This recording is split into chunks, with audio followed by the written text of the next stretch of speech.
Thank you for listening to Depictions Media Radio.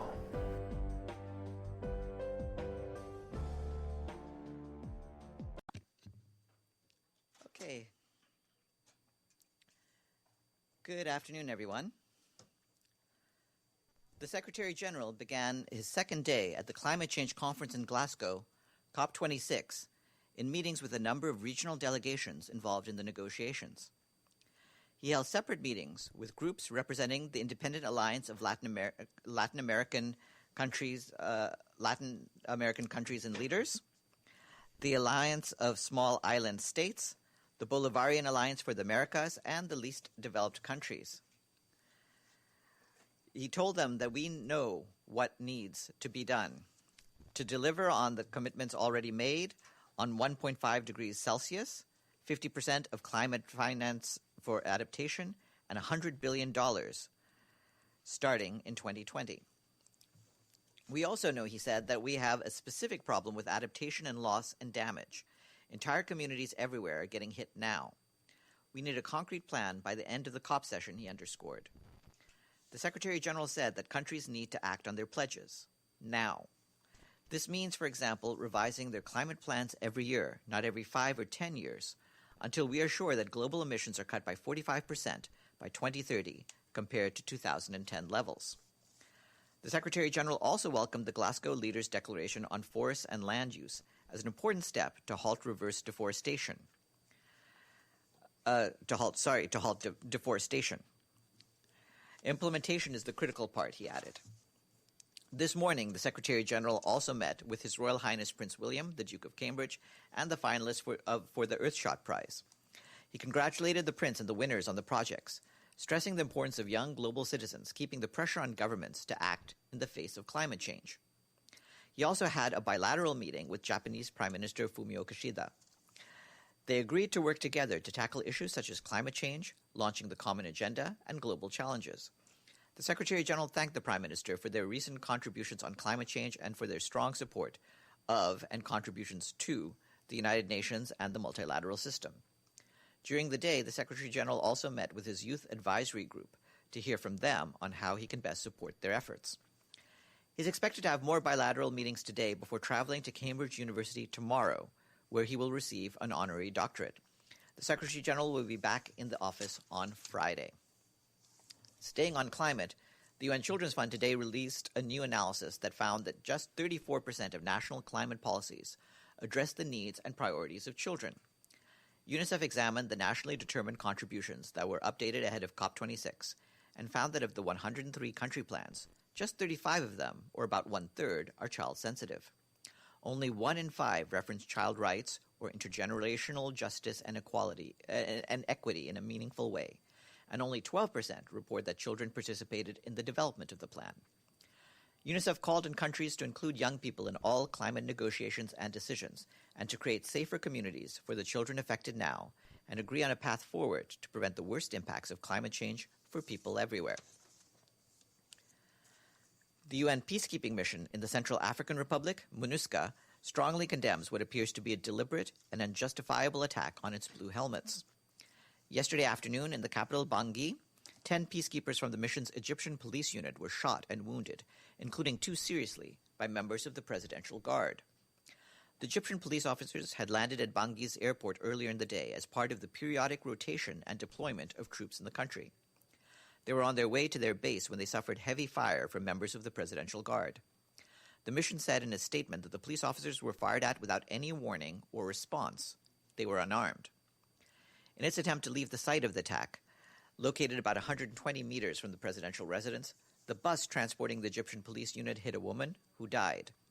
A MONUSCA delegation later met the victim's family to offer condolences. They also deplored this tragic accident. The leadership of our UN peacekeeping mission and members of the Central African government immediately initiated a dialogue for the opening of the necessary investigations into this incident and to ensure accountability in accordance with the obligations under the agreement between the United Nations and the government of the Central African Republic. Moving to Afghanistan, our humanitarian colleagues tell us that earlier today, a hospital in the Wazir Akbar Khan area of Kabul city came under attack. The number of civilian casualties has not yet been confirmed. We express condolences to the families of those who lost their lives and a swift recovery to the many people who were injured. This is a reminder that health facilities and infrastructure are not a target and that all civilians must be protected. Our colleagues also tell us that humanitarian aid delivery and needs assessments continue countrywide. The World Food Programme said that 170 trucks are delivering assistance across Afghanistan daily. This year, WFP has reached 11.5 million people with food assistance, including 4.7 million people in October alone. For its part, the UN Refugee Agency said that a plane carrying winter relief from the agency's global stockpiles in Dubai landed today in Kabul. The UNHCR chartered plane took off from Sharjah, carrying 33 tons of winterization kits for displaced Afghans. This was the first of 3 UNHCR flights, with the next 2 scheduled to land in the Afghan capital on the 4th and 7th of November. UNHCR warns that humanitarian needs are rising rapidly in Afghanistan ahead of winter, when temperatures can dip to negative 25 degrees Celsius. Afghanistan's flash appeal, seeking $606 million to help 11 million people through the end of 2021, is currently 50% funded. From St. Vincent and the Grenadines, the UN team there continues to support authorities to recover 6 months after the La Soufriere volcano emergency. We're helping to clean ash and also provide people with emergency cash, water and sanitation, food assistance, temporary housing, and healthcare. The resident coordinator, Didier Terbec, just visited the country and met with the people and government partners. 9 shelters hosting nearly 130 evacuees remain active, and most healthcare facilities have reopened.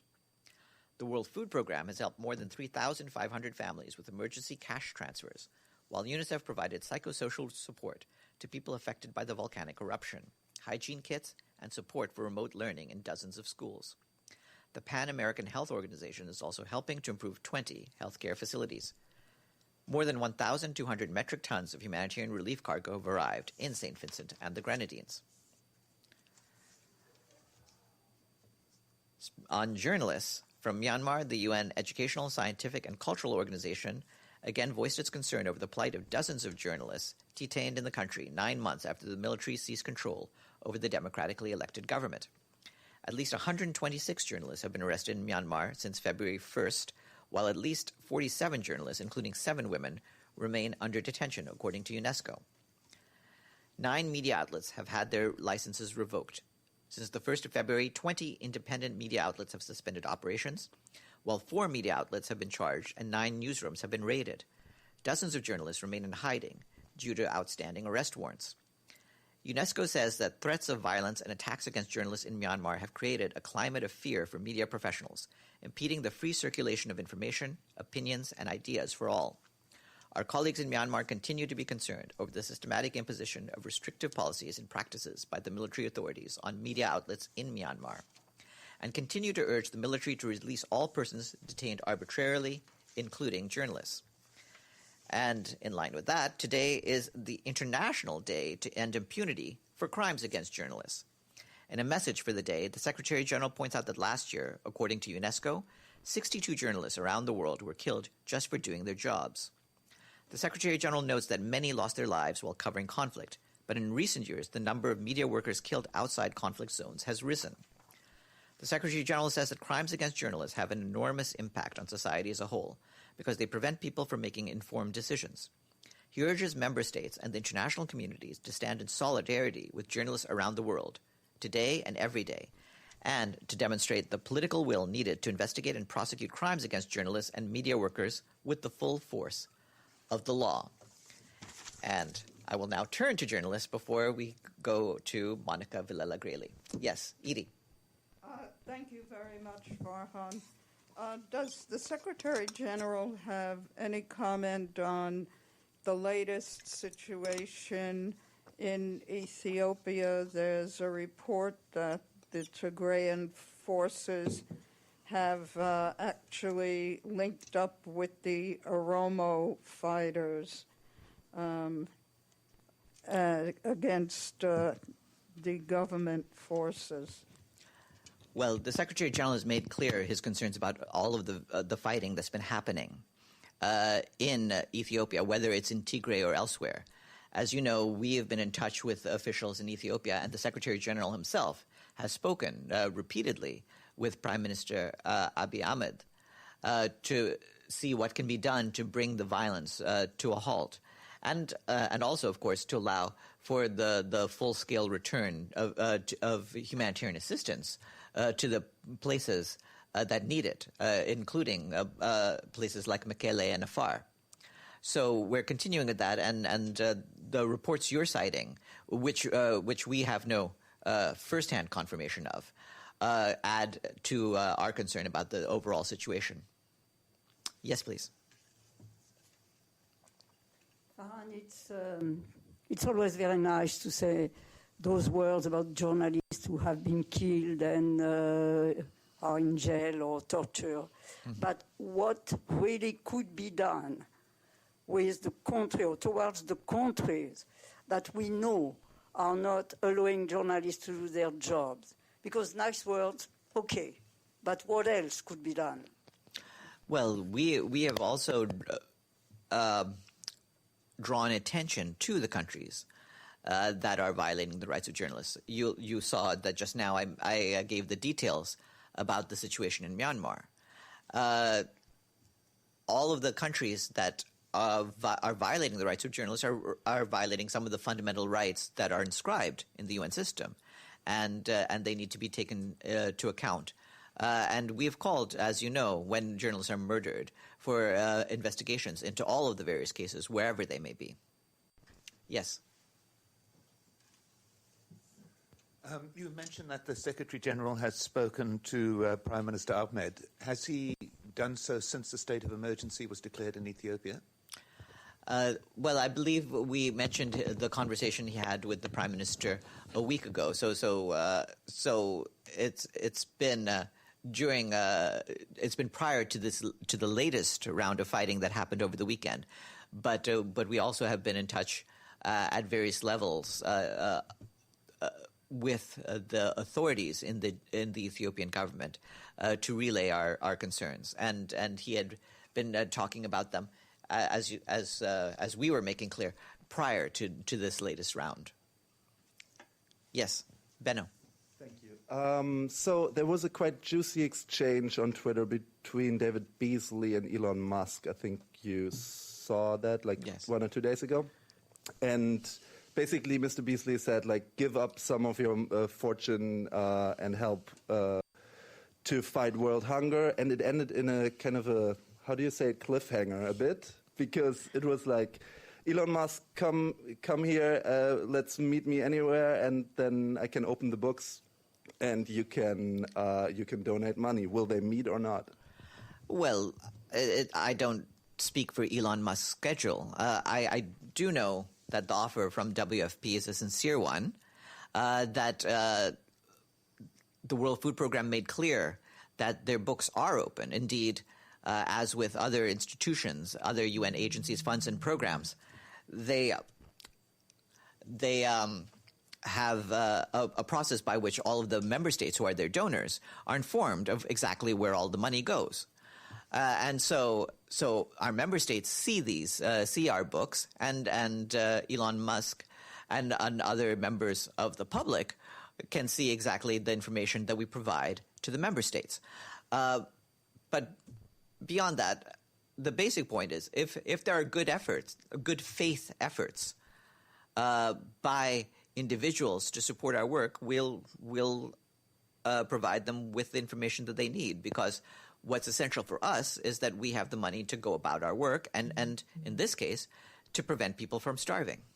Just to follow up, so you're not aware of any scheduled meeting now between the two of them?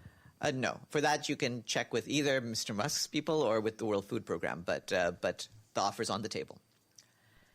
Yes. Bless you. There's been an agreement reached at COP26 on deforestation. World leaders, more than 100 countries committing to stop and reverse deforestation by 2030. Does the Secretary General have any comment on that agreement? Yeah, as I said at the start of this briefing, the Secretary General did welcome the Glasgow Leaders' Declaration on Forest and Land Use.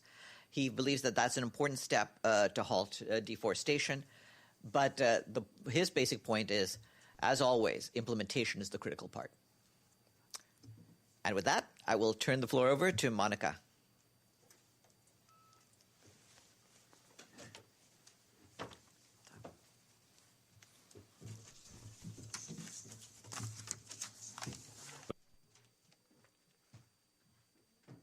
Good afternoon. Buenas tardes. Good afternoon. Good afternoon, everyone. Thank you very much for being here. We are so honored to have your presence during our first day of the Mexican President to the Security Council. We will conduct this press conference in Spanish, so I just hope that everything, like the interpretation and everything is right. Voy a empezar a hablar en español. I'm going to begin speaking in Spanish. If you can hear the interpretation, I hope that's okay. Bienvenidas y bienvenidos.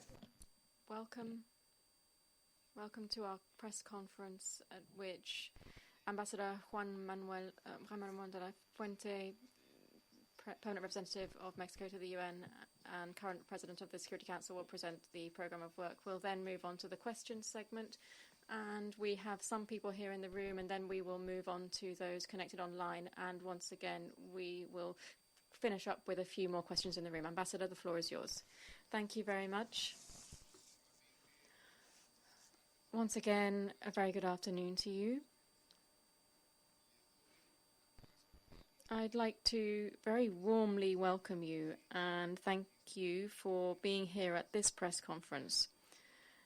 I thank both those of you who are here in the room with us and those who have joined us online. I'm pleased to be able to present the program of work for November. It was agreed this morning by the members of the Security Council that Mexico is assuming the presidency of today. I'd like to begin by taking the opportunity to congratulate Kenya for its stewardship during its presidency of the Council in October. As you are well aware, 2021 to 2022 represents the fifth time that Mexico is participating as an elected member of the Security Council. This is a role that we are proud to take on, but also and above all, we do so with full responsibility, and we know what it implies. We want our presidency to be an open, transparent, impartial, flexible, and effective one.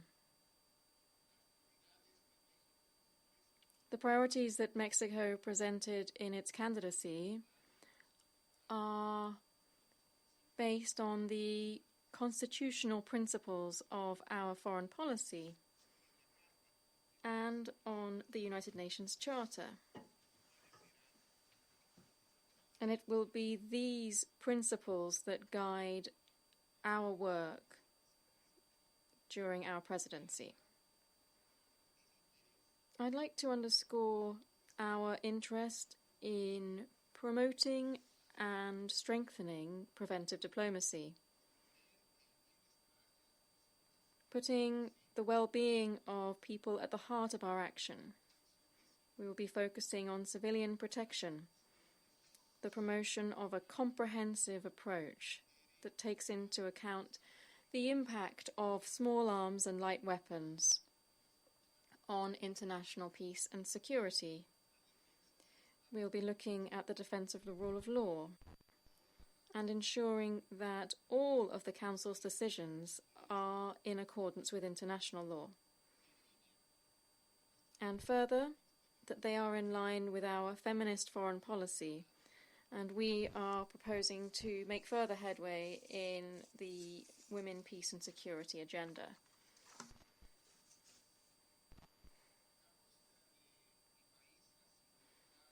Mexico has spoken clearly in affirming that transparency and accountability are fundamental topics in the Council's work.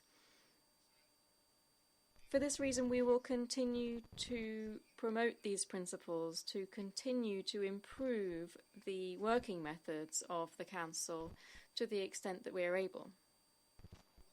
I'll now move on to commenting on a few of the events that we have programmed for this month. I'll begin with the signature events.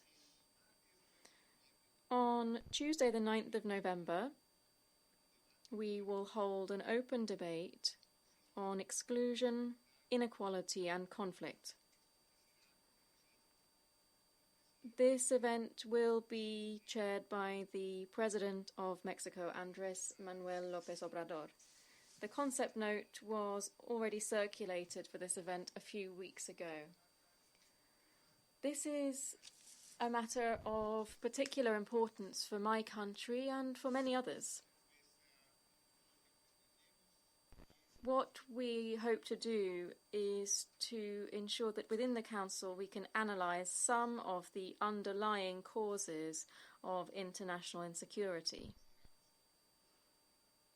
We believe it's timely for the Council to analyse the impact of corruption, exclusion and inequality on conflicts. And we hope to be able to adopt a presidential statement as an outcome from this debate.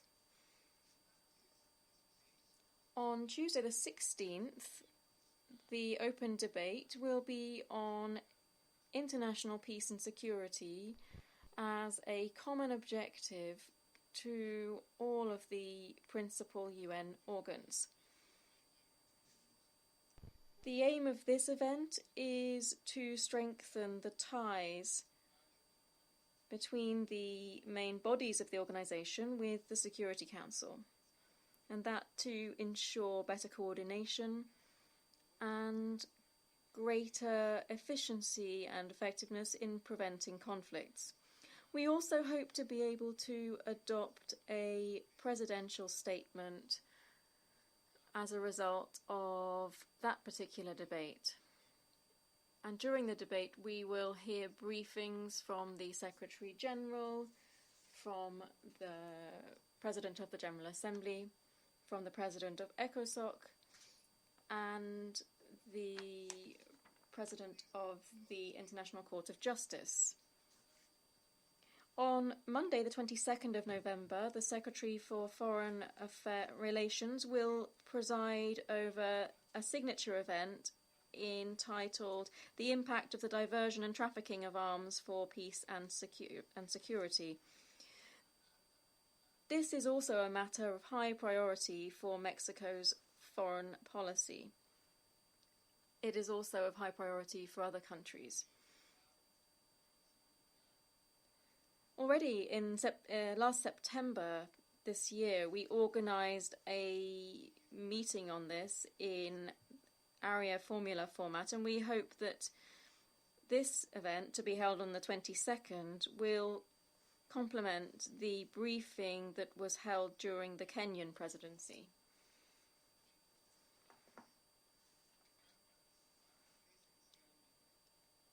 All of the member states and observers who so wish will be able to participate in the three debates in person. This was what also occurred during the recent open debate on women, peace and security, and to that end we urge the delegations to limit themselves to one representative per state, and to the extent possible to only enter the room just a little before taking the floor and then leave it after they have delivered their statement, to rigorously comply with the recommended hygiene measures. Of course, the debates will be broadcast on the UN Web TV channel, and the list of speakers registered for each debate will be circulated in a timely manner. Monthly meetings. Separately, the programme includes monthly meetings on Syria, Yemen and the Middle East. we have agreed that some of the meetings that are held more frequently will be held in the consultations format, that is, in closed meetings. Over the last few months, and particularly as a consequence of the pandemic, the Council has held fewer informal consultations. We believe that while open debates and transparency are very important, it is also important for members of the Council to be able to have the space to be able to analyse and debate things less formally, particularly on some items of their agenda. We hope that all of this will contribute to fostering more dynamic and frank conversations, so that we can see progress on those items and not only reiterate what has previously been said in some of them. We will also hold those meetings that are traditionally held in November. These are on Bosnia and Herzegovina, the Sahel, Somalia, Iraq and Libya, as well as the meeting on UNSMIL and the International Criminal Court. With regard to mandate renewals, we will have a meeting on EUFOR Althea, MINUSCA and UNISFA, as well as Somalia. On Friday the 5th, that will be this Friday, in parallel, the Security Council and the General Assembly will be holding elections to fill the vacant post on the International Court of Justice. On Wednesday the 10th, we will hold a briefing with police commissioners. This meeting will have a special approach because it will focus on the Women, Peace and Security agenda, as we agreed with Ireland and Kenya, which was to hold specific meetings with a gender-based approach during the months of September to November.